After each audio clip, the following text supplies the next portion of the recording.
Ya, janji Tuhan kepada keturunan Daud, Mazmur 132 ayat 11 sampai dengan 12. Mari kita baca bersama-sama.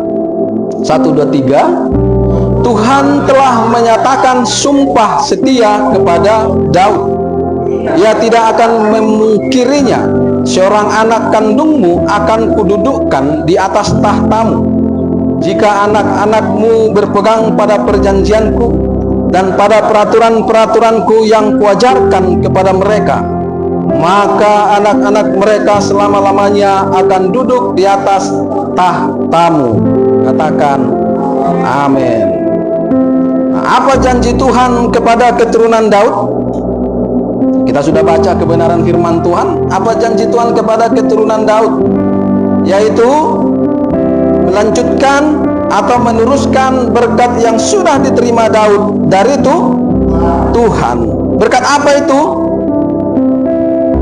Perhatikan ayat bacaannya. Berkat apa? Tahta. Apa itu tahta? Yaitu kedudukan sebagai raja, karena Daud adalah raja. Salam. Nah, ini menarik. Kita akan bongkar hari ini apa yang sering menjadi perdebatan di dalam gereja tentang penggembalaan misalnya. Seringkali jadi kontroversi ketika seorang gembala meneruskan penggembalaannya kepada anaknya. Ini sampai sekarang kalau saudara buka di media sosial selalu jadi kritikan. Dikatakan dinasti. Ternyata Tuhan bisa nggak dinasti? Nah, kita jadi belajarnya dari sini. Selalu. Makanya pernah saya putar satu video seorang yang melakukan kritikan itu, lihat video. Saya lawan dengan firman. Hari ini nggak ada jawaban. Saya bilang, kamu nggak paham Injil. Tuhan saja dinasti. Selalu. Iya kan? Tuhan kan dinasti. Tangkap sampai di sini. Dan itu perjanjian. Makanya inilah enaknya belajar firman, pengajaran. Nggak perlu lagi bicara berkat kemakmuran bagi kita di sini. Tapi mari kita bongkar kebenaran firman tuh. Jadi tentang kedudukan sebagai raja. Ya. Karena Daud adalah raja. Jadi janji Tuhan kepada saya di tempat ini sebagai gembala apa? Kepada anak-anak saya. Ya, janji sebagai gembala. Berarti kalau anak saya jadi gembala salah enggak? Tidak. Hati-hati tafsiran firman Tuhan yang datangnya dari si jahat, yang akan selalu bertentangan dengan kebenaran Tuhan. Sepertinya benar menurut logika manusia, tapi itu datangnya dari si setan. Haleluya. Kadang-kadang bisa seorang hamba Tuhan menafsir dengan iri hati. Bisa enggak? Bisa. Haleluya. Jadi Daud itu raja. Jadi kalau Daud raja, maka keturunannya pun akan jadi seperti itulah janji Tuhan kepada Daud. Tapi ada syaratnya. Dinasti itu nggak salah, tapi ada syaratnya. Apa syaratnya? Ayo perhatikan ayat tema. Jangan lari kita dari tema, lari sana sini. Enggak, tetap di tema itu perhatikan supaya konteks kita nggak kemana-mana. Apa katanya di situ? Syaratnya apa? Keturunan Daud, anak-anak Daud harus hidup dan berpegang pada perjanjian Tuhan dan peraturan-peraturan Tuhan selama-lamanya. Itu syaratnya. Haleluya. Amin, saudara. Jadi kalau saudara seorang pengusaha, Tuhan turunkan janji pengusaha sukses kepada keturunan saudara. Salah enggak? Tidak. Amin, saudaraku. Tapi ada syaratnya. Keturunan Daud, anak-anak Daud harus hidup dan berpegang pada perjanjian Tuhan dan peraturan-peraturan Tuhan selama-lamanya. Selama-lama artinya apa? Tidak hanya sesaat. Jadi hidup dalam perjanjian Tuhan, peraturan-peraturan Tuhan itu nggak boleh hanya sesaat. Hari ini hidup di situ, sekian bulan lagi nggak lagi, dengan banyak alasan. Di awal tahun, kalau saudara ingat, saya selalu sampaikan nubuatan, tapi saya nggak sama dengan pendeta lain, terlalu heboh-heboh. Tapi saya dengan cara halus. Kalau saudara selalu ingat, setiap awal tahun selalu saya sampaikan nubuatan. Di awal tahun sudah saya sampaikan, di tahun 2026 akan ada jemaat kita yang bukan gugur mati, akan ada yang keluar. Dan tahun ini akan ada. Haleluya. Alasannya ya tentang itu ajaran Tuhan. Nah, di situ kan begini, di situ kan begitu, di sini kan begitu. Salam. Tapi tidak masalah. Saya sudah sampaikan selalu kepada saudara, ingat, Tuhan tidak pernah menjanjikan jemaat penggembalaan itu harus banyak. Gak ada dalam Alkitab. Tuhan bilang apa? 1, 2, 3 orang. Di situ aku ada. Jadi bukan karena banyak. Kita sudah belajar dari kitab Hosea. Firman Tuhan berkata, untuk apa banyak-banyak? Tapi dosa berjalan terus. Tuhan nggak mau hadir. Yang kita utamakan bukan jumlah, tapi konsisten dalam ajaran Tuhan, peraturan Tuhan, hukum-hukum Tuhan. Kita butuh orang-orang yang seperti ini. Tidak ada lagi main-main di waktu yang sudah sangat genting ini. Situasi yang sudah semakin jahat ini. Dunia semakin tidak baik. Kita butuh orang-orang yang benar-benar cinta, rindu digembalakan dengan firman pengajaran yang benar, hidup dalam peraturan Tuhan, hukum-hukum Tuhan sepenuhnya, tanpa tawar-tawar. Salam. Haleluya. Gak ada. Gak apa-apa. Amin. Gak apa-apa, setiap tahun ada kami keluar lama begini begitu. Gak apa-apa. Silakan. Karena akan merepotkan. Kita lihat terus nanti firman ini. Bagaimana dampaknya kalau saudara dan saya nggak sungguh-sungguh hidup di sini. Hati-hati. Jangan main-main dengan perjanjian Tuhan dan peraturan-peraturan Tuhan. Salam saudaraku. Jadi dikatakan di situ selama-lamanya, tidak hanya sesaat, tapi seterusnya selama hidup.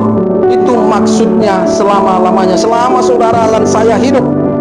Mari kita hidup dalam perjanjian Tuhan dan peraturan-peraturan Tuhan, karena janji ini pun berlaku bagi saudara dan saya.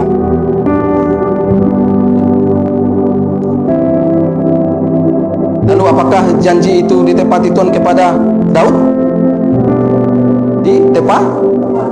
Ditepati. Janji itu pun Tuhan tepati kepada keturunan Daud, walaupun tidak secara keseluruhan.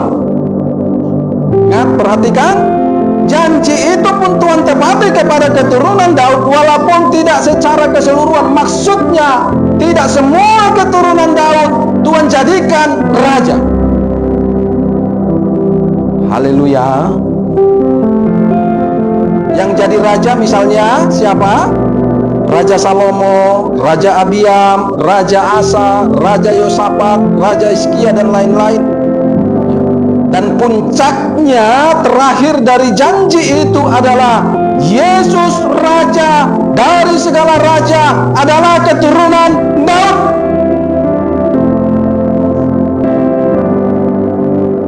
Haleluya. keturunan Daud yang tidak jadi raja ada banyak. Ya, saudara belajar di Alkitab, makanya saya suruh saudara tiap hari baca Alkitab. Misalnya contoh nih, hanya beberapa saya sampaikan. Ada Amnon, Gilead, Absalom, ya, Adonia. Adonia ini si anak nakal yang punya ambisi, udah pernah saya khotbahkan.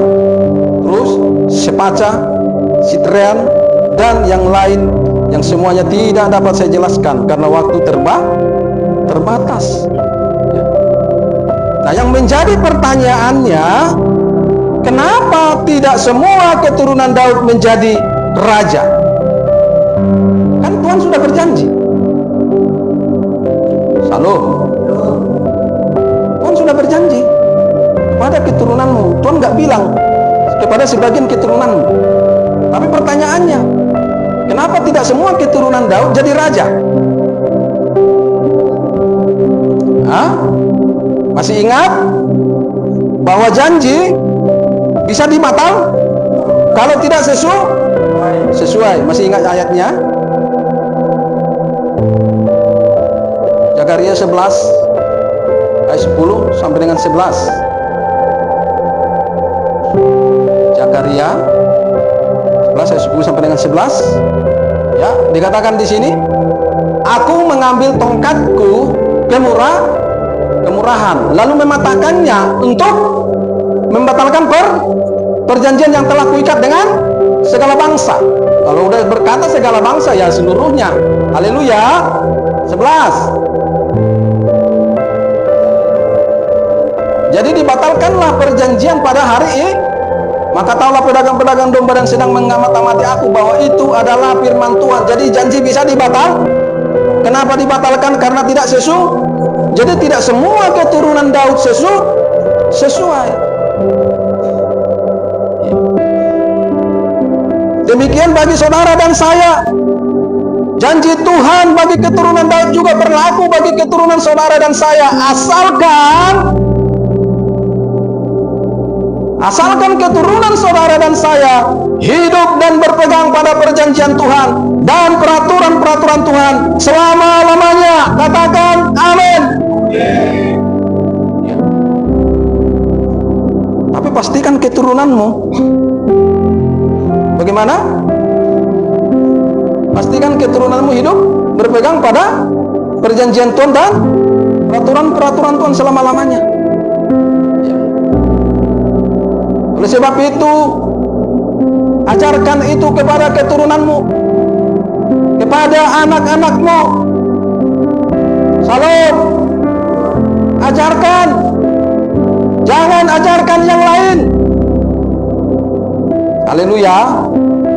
Dan ini pun sudah sering saya sampaikan, Ulangan 6 ayat 6 sampai dengan 7.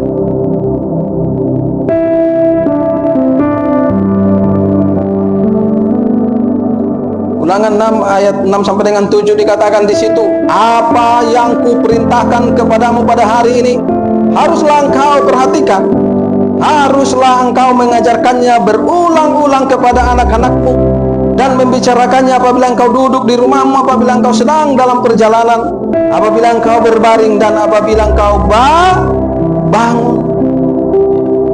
Apa yang sudah Tuhan tetapkan, perjanjian, peraturan-peraturannya, hukum-hukumnya, firman-Nya, ajarannya, ajarkan itu kepada anak-anakmu, keturunanmu, dan lakukan itu terus berulang-ulang sampai mereka menghidupinya. Haleluya. Jangan pernah bosan. Makanya saya bilang, kenapa saya sering mengulang-ulang, khotbah saya sering mengulang-ulang? Karena saya mengikuti firman Tuhan sampai saudara menghidupinya. Yang dongkol nggak masalah. Alah, Bapak ini sering kali diulang, nggak masalah. Tapi saya harus lakukan itu sampai saudara menghidupi, dan kau kembali ajarkan itu kepada anak-anakmu, pada keturunan, sampai benar-benar paham. Jadi firman itu jangan hanya lintas-lintas, sampai benar tertanam, berakar, dia bertumbuh dan berbuah. Jangan sampai anak-anak keturunanmu, jangan sampai mereka hidup dengan dunia. Haleluya, saudaraku. kadang-kadang kalau saya mengkonseling keluarga rumah tangga karena anak-anak rusak, kami baik-baiknya kami aman, kami suami istri, apalagi si bapak nggak tahu yang ngapa-ngapain. Mana burju dong, mana sitok perroha dalam bodoh katanya. Salam. Sekarang saya tanya, apakah kalian sudah mengajarkan ajaran Tuhan berulang-ulang kepada anak-anak?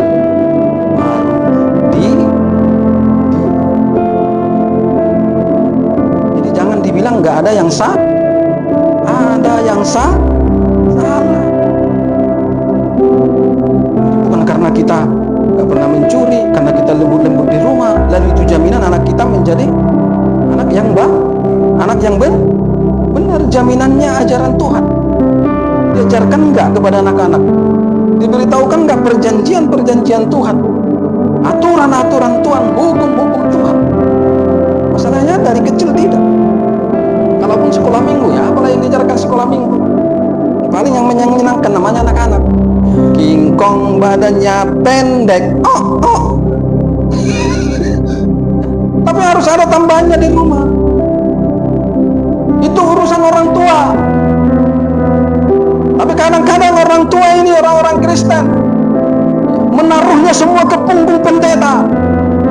Enggak. Pendeta memberitahukan selanjutnya, saudara kerjakan, lakukan, turunkan kepada anak. Jangan sampai mereka hidup dengan dunia. Biar mereka hidup dengan surga. Perjanjian surga, hukum surga, peraturan surga, ajaran surga. Amin. Imamat 18 ayat 1 sampai dengan 5, nanti lompat ke buku 1 aja ya, cepat. Imamat 18 ayat 1 sampai dengan 5. Di sini dikatakan Tuhan berfirman kepada Musa, berbicaralah kepada orang Israel, berbicaralah kepada umat Tuhan. Israel adalah umat. Jadi berbicaralah kepada orang Israel, maksudnya berbicaralah kepada umat Tuhan. Dan katakan kepada mereka, akulah Tuhan Allahmu. Janganlah kamu berbuat seperti yang diperbuat orang di tanah Mesir. Ya, Mesir adalah gambaran dunia, gambaran perbudakan. Nah, di mana kamu diam dahulu? Juga janganlah kamu berbuat seperti yang diperbuat orang di tanah Kanaan. Kemana aku membawa kamu, janganlah kamu hidup menurut kebiasaan mereka. Jadi jangan sampai kita, keturunan kita, anak-anak kita hidup menurut kebiasaan dunia. Katakan amin. Jangan sampai saudara dan saya bersama dengan anak-anak kita, keturunan kita hidup menurut kebiasaan dunia. Tapi biar kita bersama anak-anak keturunan kita hidup menurut kebiasaan surga. Beri kemuliaan buat Tuhan. Haleluya. Amin. Iya. Ayat 4 dikatakan apa? Kamu harus lakukan peraturanku dan harus berpegang pada ketetapan dengan hidup menurut semuanya itu. Semuanya, tidak hanya satu peraturan, tidak hanya satu hukum-hukum Tuhan, tidak hanya satu ketetapan, tapi seluruhnya harus kita hidupi, kita lakukan, kita pegang itu bersama dengan anak dan keturunan kita. Amin. Ya. Ayat 5, sesungguhnya kamu harus berpegang pada ketetapanku dan peraturanku. Orang yang melakukannya, apa katanya? Akan hidup karenanya. Akulah Tuhan. Apa katanya? Akan hidup. Ya. Ingat, jangan ada yang sampai mati belum saatnya. Jangan sampai ada yang binasa belum saatnya akan hidup. Maksudnya kita sampai kepada kontrak hidup yang sudah Tuhan tentukan. Berapa?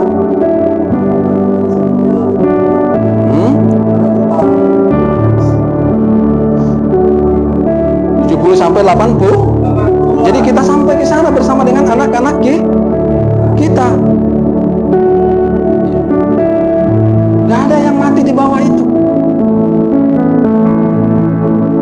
Yesaya 65 ayat 23.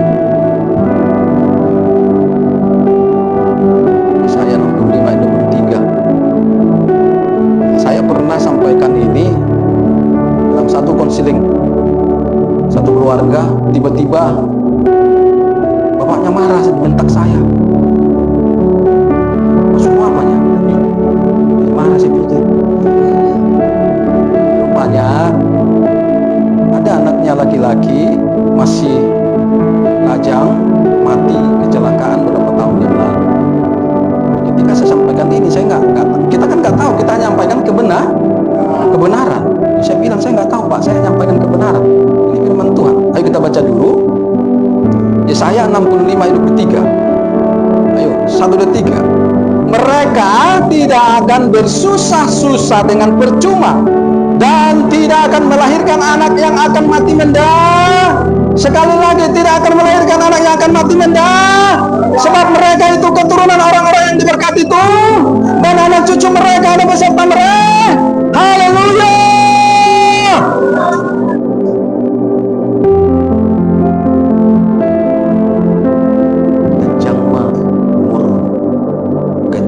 Gajang mau murni anak-anak mana kok pino parku gajang purna saha maju itu bulu sampai balik tahu. Amin. Haleluya. Saudara juga jangan sampai hari kayak saya sama anak-anak pun saya ketat tegas. Kadang di belakang, kadang-kadang saya ngobrol dengan orang ini, cerita, isi, bilang nanti bapak nggak ada lagi, hiduplah sesuai dengan apa yang bapak ajarkan, jangan ada di antara kalian yang aneh-aneh. Ya Pak, haleluya. Saya bilang ingat kemurnian, murni hidup di dalam ajaran Tuhan sepenuhnya. Itu harga mati. Dan sudah saya sampaikan, kalau Bapak nanti nggak ada, suatu saat gereja ini besar, jalankan juga gereja ini dengan peraturan Tuhan dengan benar, tanpa kompromi, walau nyawa jadi taruhan. Haleluya. Kan berat. Saya sudah sampaikan kepada saudara, jangan salah memahami kasih Tuhan.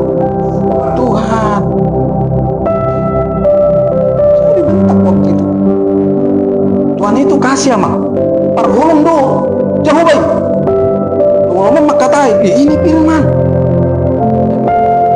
Saya sampaikan namang firman. Seringkali kita nggak sadar ada yang salah dalam kehidupan kita, mungkin di masa lalu kita abaikan begitu saja, akhirnya tanpa kita sadari berdampak kepada anak keturunan kita. Mulai dia merunduk, berkata motor hoina akhirnya terbuka.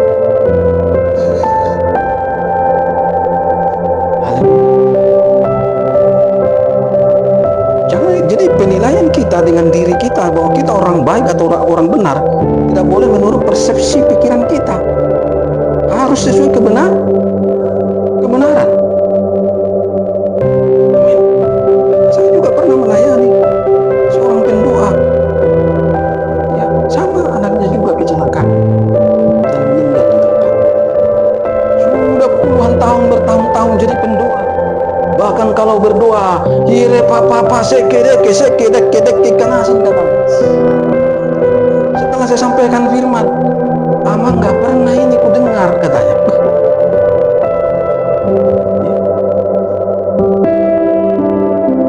Akhirnya terbuka, suaminya masih mau berlaku dosa dan diam.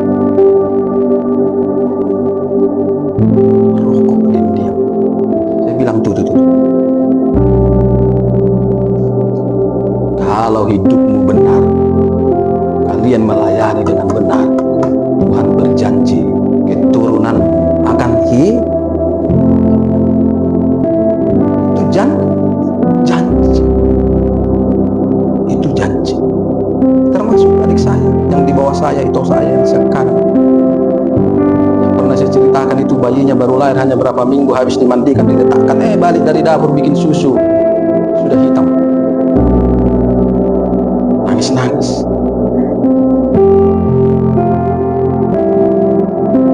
Tuhan gak kecam toh. Masa kau bilang, Bung nggak kejam? Tuhan tidak ke yang kejam siapa? Kita yang kejam. Kita susah hidup benar. Kadang-kadang dengan penuh alasan, begini dan begitu, begini dan begitu. Ya, kita contoh, misalnya masalah ibadah sampai hari ini kita nggak rampung. Selalu diulang-ulang, harus ibadah, hormati hari Sabat. Selalu, mulai dari kecil kita itu sudah sering dengar. Ada perjanjian dalam ibadah sudah sering kita dengar. Tapi kita tidak mau tahu. Masih banyak kita yang sering menantang hari Sabat. Tidak ibadah di hari Sabat dengan alasan-alasan logika. Lalu ketika terjadi sesuatu, aduh, salahku. Apa salahku Tuhan? Katanya. Pura-pura tidak bersalah. Hati-hati.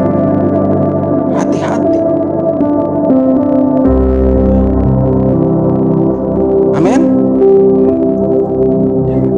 Jangan ada yang mati atau binasa belum saat saudara dan saya dan keturunan. Ayub 36 ayat 14.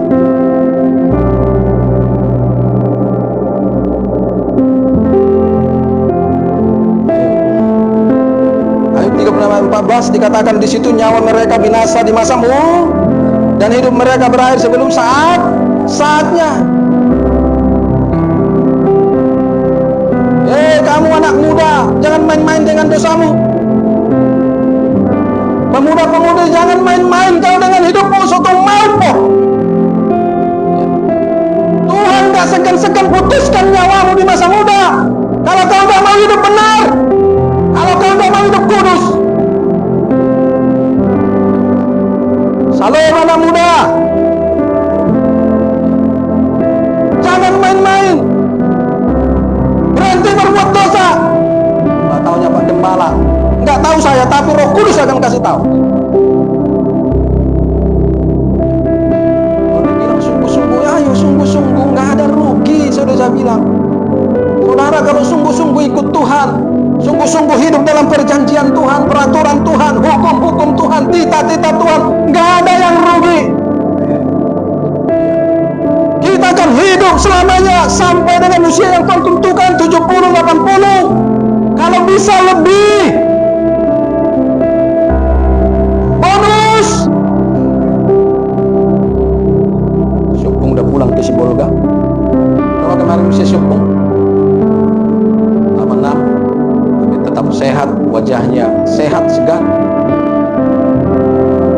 Karena dia begitu mencintai Tuhan. Saya kalau udah lihat orang tua sampai usia itu tapi mengikut Tuhan, dia wah, kalau bicara Tuhan langsung nangis. Itu tandanya dia cinta Tuhan. Orang kalau cinta Tuhan, sayang sama Tuhan, begitu dia bicara Tuhan, netes air matanya. Iya, sama kan kalau kita misalnya menceritakan pasangan kita yang benar-benar kita cintai, kita sayangi. Istriku, kalau aku bicara istriku, langsung netes air matanya. Kenapa Pak? Enggak. Begitu juga istri kepada suami, kalau dia bicara tentang suaminya, karena begitu suaminya dia cintai, kasih, pasti menetes air matanya. Ale mau lo ngawak kata suami po, jangan dong biar rasa sedih, malahan yang muncul amarah. Di sini masuk amat takut dong.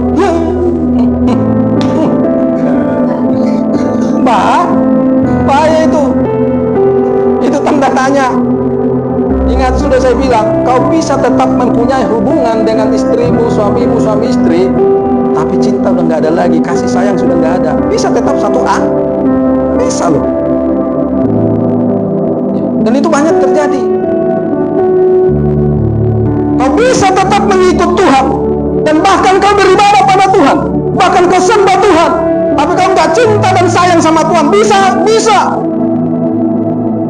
Makanya ada dalam Alkitab, penyembah palsu, penyembah pura-pura. Haleluya. Ya kau bisa. Sembah kau Tuhan, bahkan bisa luar biasa. Tapi nggak ada cinta dan kasih sayang di dalam hatimu pada Tuhan. Dan itu terbukti kau nggak hidup di dalam perjanjian Tuhan, kau nggak hidup dalam peraturan-peraturan Tuhan, hukum Tuhan, titah-titah Tuhan. Terbukti. Begitu bicara perjanjian Tuhan, ngasing bebuhina. Iya kan? Gak ada yang salah dengan menyembah. Yang salah hanya masalahnya hatimu. Ya. Amin, saudaraku. Haleluya. Ya. Sudah sampai di mana tadi? Mamat 18 tadi.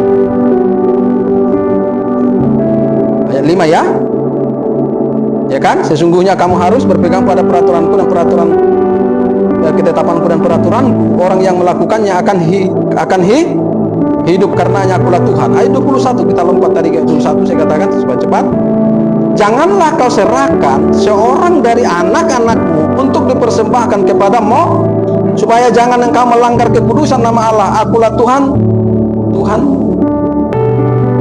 Jangan biarkan anak-anakmu, serahkan semua anak-anakmu pada Tuhan, sepenuhnya kepada Tuhan, sepenuhnya hidup dalam perjanjian Tuhan, peraturan Tuhan. Saya paling nggak suka lihat orang tua kalau saya arahkan anaknya hidup di dalam Tuhan sepenuhnya. Kan amang datang nek kosongoni amang pertuyut dobe hitamang. Aduh, aku kalau udah gini orang tua mau ambil tinggi. Iya, karena ini akan merepotkan. Besok terjadi sesuatu, amang apa? Anakku, amang.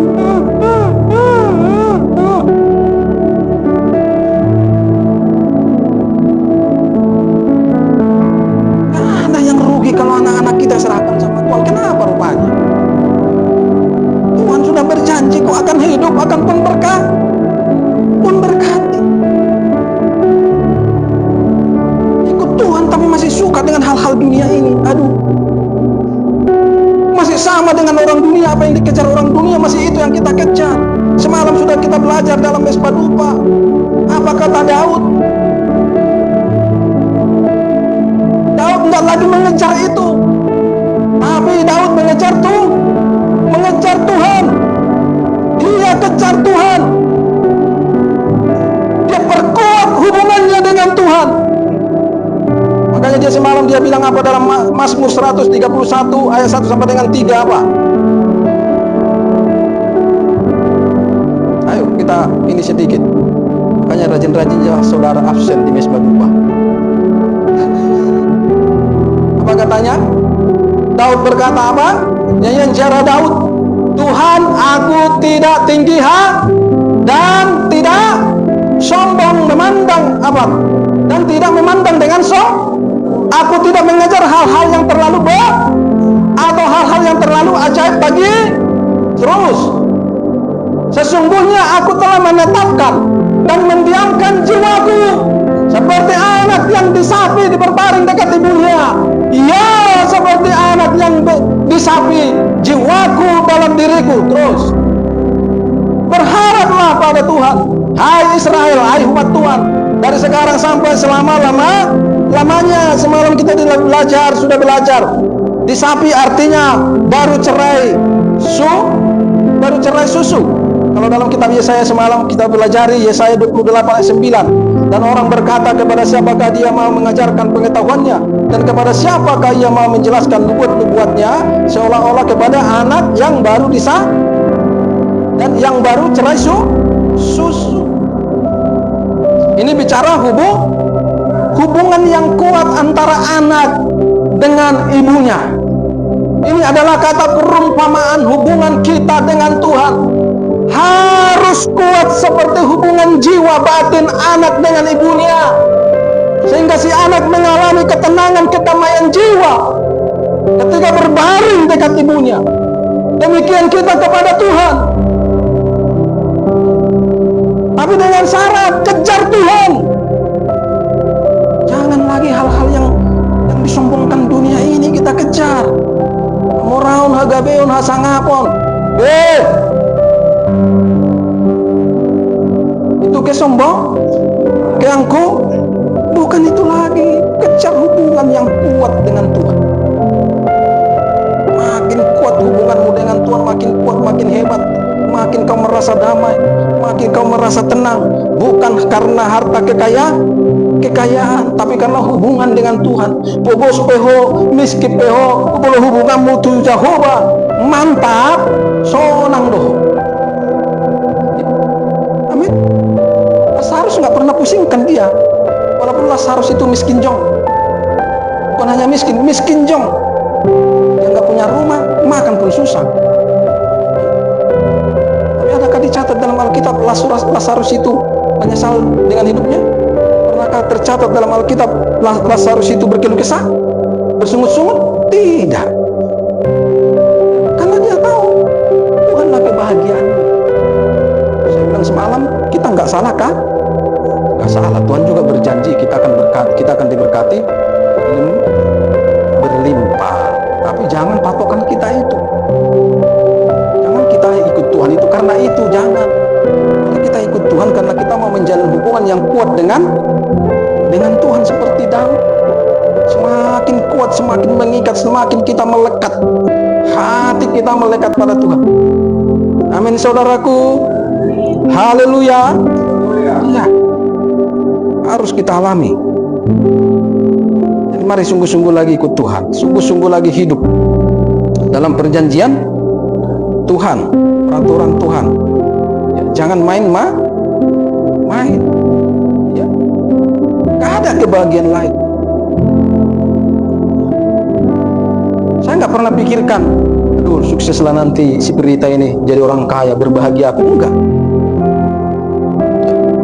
Saya mau kebahagiaanku itu sesuai dengan Alkitab, sesuai dengan Injil. Apa kata Injil 2 Yohanes 1 ayat 4? Ini selalu di hatiku, benar. Makanya begitu kami bertobat suami istri, kami ajarkan keempat anak kami harus diserahkan sama Tuhan. Tidak ada tawar-tawar. Semua famili, aduh merendahkan kami. Ayah hadi melayani kamu sudah. Bihon, biari aja. Ayo, 2 Yohanes 1 ayat 9. 2 Yohanes 1 ayat 4. 2 Yohanes 1 ayat 4 dikatakan di sini apa? Aku sangat bersuka cita bahwa aku mendapati bahwa separuh dari anak-anakmu hidup dalam kebenaran sesuai dengan perintah yang telah kita terima dari Bapa. Inilah hal yang paling bersuka cita, tidak ada yang lain. Kalau anak-anak sudah hidup dalam kebenaran Tuhan, hidup dalam perjanjian peraturan Tuhan, hukum-hukum Tuhan, inilah yang paling sukacita, tidak ada yang lain. Salam. Kenapa? Kalau anak-anakmu sudah seperti ini, kau nggak pusing. Nggak pusing. Nggak dong dia pangototoi, nggak dong dia perbalak, nggak dong dia nasong-nasong dan lain-lain. Semua hidup benar karena sudah dalam kebenaran. Santai sah, enak. Yang perlu beho, jadi anakku mengalok. Enggak. Lagi anakku dan namurung, enggak ada lagi. Karena mereka sudah dalam kebenaran.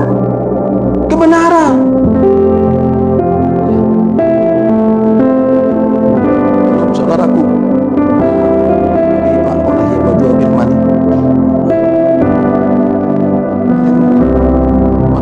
dari diri. Ingat, firman Tuhan juga berkata, pohon yang baik menghasilkan buah yang baik. Mulai dari diri. Ya, kita jangan nuntut anak, ya kita pun nggak beres. Bereskan dulu. Nah, banyak kan orang tua di luar sana kan.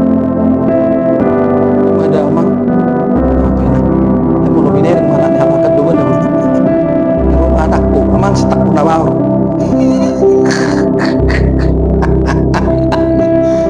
Bisa bilang kan ya kenapa ya setak pun nabar orang bapaknya pun setak pun nabar. Ya kalau nela aku minum sigaret mabuk minum tua, maka tay marbal lagi ya. Jika perlu kayak labu kan kurang dola kita marbal lagi maka tay petang subi. Bilang. Ya karena saya juga mantan perlapo. Nanti di Kede itu kan karena ibu mencar amma nausan kangkung gicel marcak itu mbarin. Apa pula? Ayah begitulah anaknya, bertumbuhlah seperti itu. Ya karena firman harus tergenap. Firman tidak pernah berdusta. Kalau pohonnya busuk, buahnya busuk. Udah busuk kok.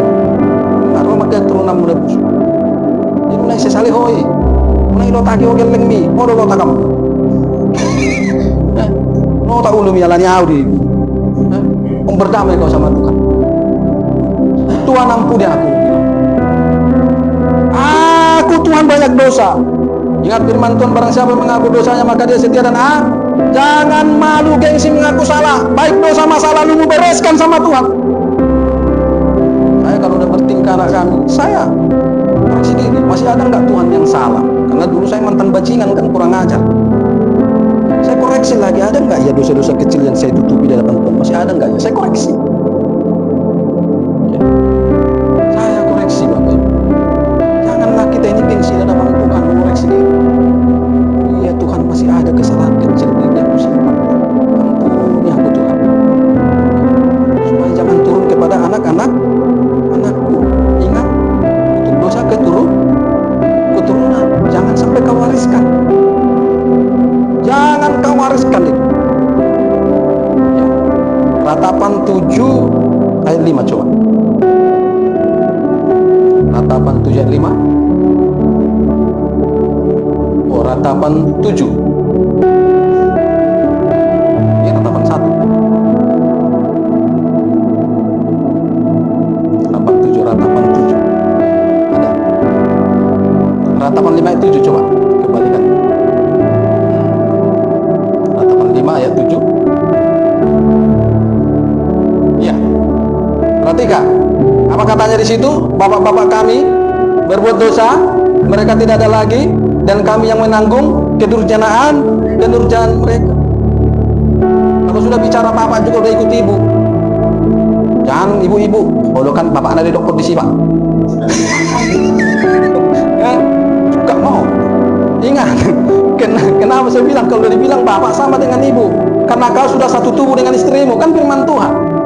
Laki-laki dan perempuan begitu diberkati dalam pernikahan menjadi satu tubuh. Bolong edok ke bapak, nang edok ke makna. Ulang ngetok mak, begini mau amat tam. Doh. Bolong ngamar dosa kok. Kau darong dapat na tuh anak. Jadi hati-hati. Nah, jangan sampai kau wariskan. Hati-hati. Yang anak muda hati-hati. Mumpung kau hari ini belum menikah, mulai dari sekarang. Anak muda bereskan dirimu. Kalau bisa kau menikah kau dalam situasi, dalam kondisi kau benar-benar sudah manusia yang benar. Supaya keturunanmu diberkati Tuhan. Firman Tuhan berkata keturunan orang benar akan diberkati.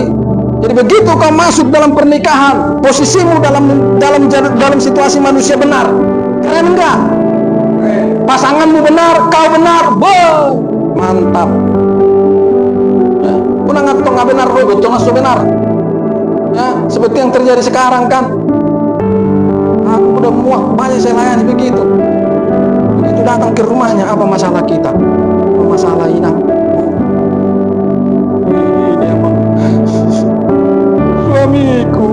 Kenapa begini, begitu. Oh. Ya pasti ada yang salah. Maksudnya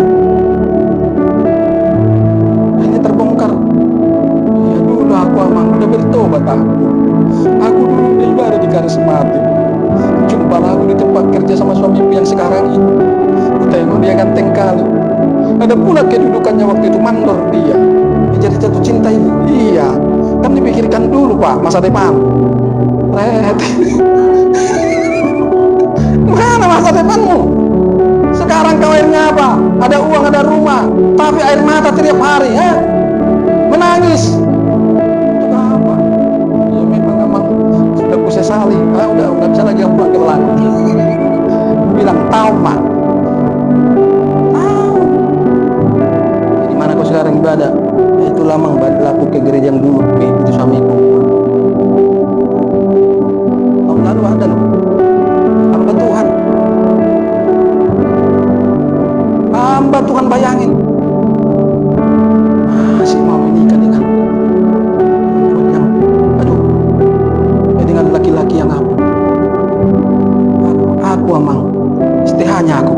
kaget aku.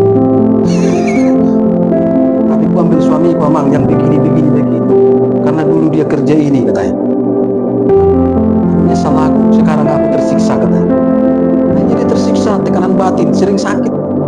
Karena lihat perilaku suami. Nah, firman Tuhan berkata yang terang dan gelap tidak mungkin bersama. Jadilah pasangan kalau kau sudah di dalam terang, ambil pasanganmu yang di dalam terang, bukan setengah terang. Yang betul setengah tiang. Bukan yang setengah terang, sepenuhnya dalam terang. Amin. Jangan coba-coba. Bisa nanti ku ajari. Masyarakat pedita mutal. Apalagi mau. Nah, mau ku ajari. Apalagi ini yang perempuan. Ku ambil suami yang gak takut akan kau ajari dia di lotak penuh. Emang ajari babamu. Suami benda matam dah. Ku ajari. Malah toh. Apalagi sempat kau sudah dipilih. Tu sore kan? Sopak ngelesin amokmu. Bukan mak kata yo ilo tak kok. Mau tuh hor-hor. Pok katanya. Kita batak itu alasannya. Jangan salah. Berapa kali dia seperti itu? Apa kau bilang? Ayo kok. Si foto dalam dong kau tuh hor. Si namamu 50 juta dah. Jelah kau namamu. Katanya. Diam langsung perempuannya. Itu hor teh lah. Hati-hati, amin saudaraku. Nah, unang saya alan sinamut tuh, demi Allah, iya kan? Maunya kau siti sama aku, iya kan? Contoh jumpa dia kan? Kenapa rupanya itu? Ya, kalau mau kau kasih sama Pak Situmo yang 150 juta sinamokmu, langsung dia nggak bisa tidur, nggak bisa dia tidur. 150 juta kan? Mak katanya kan, teleponnya lagi langsung buat istrinya. Pak, apa? Ada yang mau bilang aku, Pak. Nah, terus, why? Itulah dibilangnya sinamok 150. Tahu main. Itu dia tuh, gantung pula rumah kita. Biar selesai bangunan rumah itu. Paling nanti habis 50 itu pas belum itu. Nah, udah bisa nanti diatur-atur sisa 100 juta. Mah katanya nggak mau. Haleluya. Lebih baik laki-laki yang takut akan Tuhan hidup dalam terang Tuhan. Amin. Walaupun dia bilang maunya kau sama aku Septi, tapi nggak bisa aku kasih apapun sama orang tua. Bilang nggak perlu sama aku, yang penting kau laki-laki takut akan Tuhan. Keren gitu. Amin. Itu. Karena nanti kita pasti diberkati Tuhan sesuai dengan janji kan firman Tuhan dalam kitab Mazmur kan, diberkatilah laki-laki yang takut akan Tuhan, istri dan anak-anaknya seperti pohon zaitun di tepi aliran sungai. Ya udah, tidak ngalani belga di sini amat, menangalani PNS di mana, gede kelepek kok, dung saut dan kelepek melap-lapak, habis emosi. Amin saudaraku. Ya, hati-hati ya. Saya terus jelaskan kepada anak-anak muda. Jadi mulai dari sekarang pastikan hidupmu benar, supaya kau bisa ajarkan anak-anak keturunanmu benar. Ya, mari kita pegang perjanjian Tuhan. Kita hidup di situ. Jangan sampai kita mengingkari perjanjian Tuhan dan menolak ketetapan Tuhan dan peraturan Tuhan. Jangan sampai, Bapak Ibu. Ya, bahaya. Mari kita lihat bahayanya bagaimana. Mari kita lihat Imamat 26 ayat 14 sampai dengan 17. Ini mari lihat ini, hati-hati ya. Jadi jangan selalu kita buat senjata kita Tuhan kasih. Nggak ada kasih Tuhan kalau kau sudah nggak hidup dalam perjanjian Tuhan. Nggak ada istilah kasih. Habis kita sudah. Imamat 26 ayat 14 sampai dengan 17. Lihat Imamat 26 ayat 14 sampai dengan 17 dikatakan di sini. Tetapi jikalau kamu tidak mendengarkan daku dan tidak melakukan segala perintah itu, jikalau kamu menolak ketetapanku, apa katanya? Menolak ketetapanku dan hatimu muak mendengarkan peraturanku, sehingga kamu tidak melakukannya segala perintahku dan kamu mengingkari perjanjianku. Apa katanya? Ayat 16. Maka aku pun akan berbuat begini kepadamu, yakni aku akan mendatangkan kekejutan atas apa itu kekejutan? Sakit penyakit.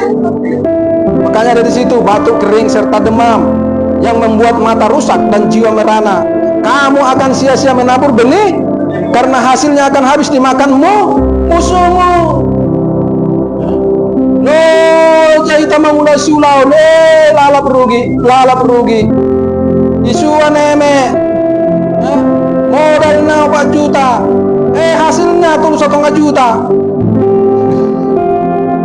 terus rugi ya. Ayat 17, aku sendiri akan menentang kamu sehingga kamu akan dikalahkan oleh musuhmu, dan mereka yang membenci kamu akan menguasai kamu dan kamu akan lari.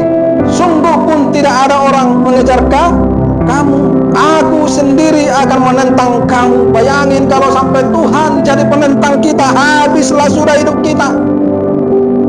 Ya, selesai. Jadi nggak ada istilah Tuhan itu selalu kasih. Begitu kau menentang peraturan Tuhan, kau menentang perjanjian Tuhan, gak mau kau hidup di situ, Tuhan jadi lawanmu.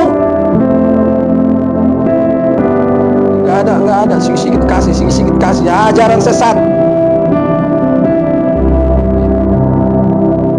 Lalu dikatakan sehingga kamu akan dikalahkan oleh musuhmu. Lihat berapa banyak orang Kristen sekarang gak mampu berhadapan dengan setan. Musuh yang dimaksud di sini adalah iblis, kuasa kegelapan, setan. Dengan santet saja pun orang Kristen gak mampu berhadapan. Babak belur, bahkan banyak pendeta juga babak belur oleh karena santet. Buka di YouTube, ketik aja di situ pendeta mati karena disantet, nanti muncul banyak video. Haleluya. Ya, karena pendeta juga banyak mengingkari perjanjian Tuhan loh. Banyak. Tahu maksudnya perjanjian kan? Iya kan? Kan kita udah belajar firman Tuhan dalam Alkitab, ada yang bersifat perjanjian, ada yang bersifat hukum, ada yang bersifat peraturan. Yang bersifat perjanjian, contoh, jangan nanti udah ngomong per bulan Bapak ini. Berikanlah per bulan itu ke rumahku. Kan ada perjanjian di situ. Aku akan memberkati, membukakan tingkap-tingkap lah, menjauhkan belalang pelah. Janji itu diingkar. Banyak nggak pendeta mengingkari itu? Banyak. Termasuk hidup kudus, hidup benar adalah syarat perjanjian untuk masuk surga. Banyak pendeta bilang, bukan karena usaha kita, perbuatan baik kita selamat. Kita sudah diselamatkan 2000 tahun yang lalu oleh Kristus di atas kayu salib. Salah pemahaman.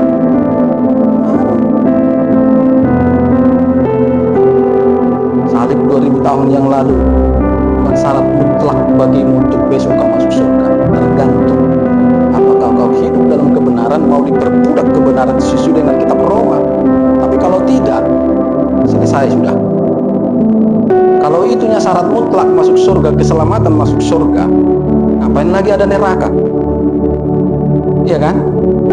Atau ngapain lagi kita belajar firman? Nggak usah lagi belajar firman. Cukup kita datang ke gereja ibadah, menyanyi, menyembah, pulang. Nyanyi, menyembah, pulang, berdoa, pulang. Anggap kira-kira sampai di sini. Haleluya saudaraku. Jangan coba-coba ingkari perjanjian Tuhan. Kalau kau nggak sanggup melakukan berdoa sama Tuhan, Tuhan mampukan aku. Amin. Sama dengan perjanjian dalam ibadah. Tuhan berjanji dalam kitab Keluaran, beribadahlah kepada Tuhan Allahmu, maka Dia akan memberkati roti makananmu. Itu kan janji. Lalu kau bilang, memang ada pada soniula, ikon niula datang, hari minggu ikat tabu lu karejo. Jangan ingkari perjanjian itu. Dan sekun ibadah, lalap ibadah. Bagi-bagi huru kembalai. Asa kurang debeng nih. Kau sedang mengingkari perjanjian tuh. Ada janji dalam ibadah.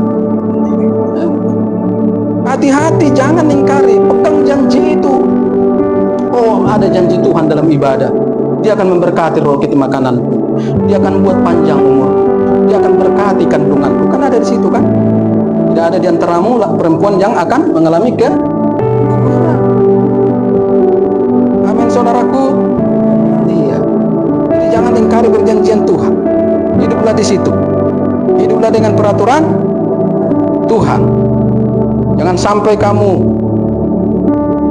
ditentang oleh Tuhan. Hati-hati loh. Bahaya. Jangan kita ini seperti orang Yehuda dan penduduk Yerusalem zaman Nabi Yeremia.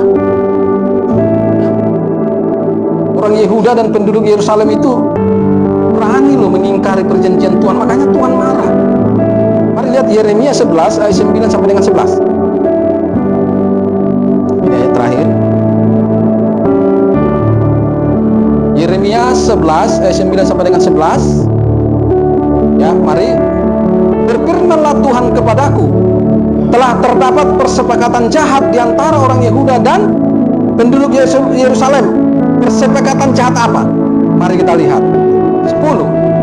Mereka sudah jatuh kembali kepada kesalahan nenek moyang mereka yang dahulu telah menolak mendengarkan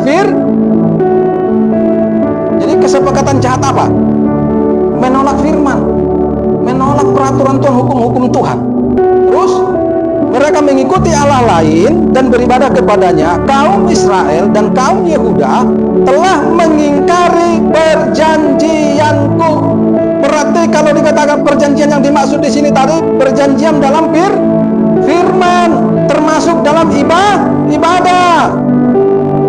Makanya ada kata beribadah kepadanya. Ya. Tangset kon ibadah, lalap ibadah. Jangan ikut-ikut perkataan orang Kristen yang seperti itu, jahat. Amin. Ayat 11. Sebab itu beginilah firman Tuhan, sesungguhnya aku mendatangkan ke atas mereka malapetaka yang tidak dapat mereka hindari. Dan apabila mereka berseru-seru kepadaku, maka aku tidak akan mendengarkan mereka. Kita sudah belajar bulan yang lalu tentang malapetaka. Malapetaka juga termasuk kecelakaan, bencana dan sebagainya. Ya, hati-hati jangan sampai kita kena seperti yang terjadi di Sibolga. Kalau sudah terjadi nggak ada gunanya. Yesus, tolong kami. Tuhan bilang enggak. Coba lihat video-video yang Sibolga itu. Banyak yang teriak. Yesus, tolong kami Yesus. Dalam nama Yesus. Oh, terlambat.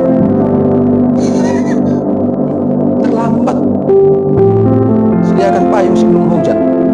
Bertobat sebelum kau kena bencana. Nah, itu yang benar.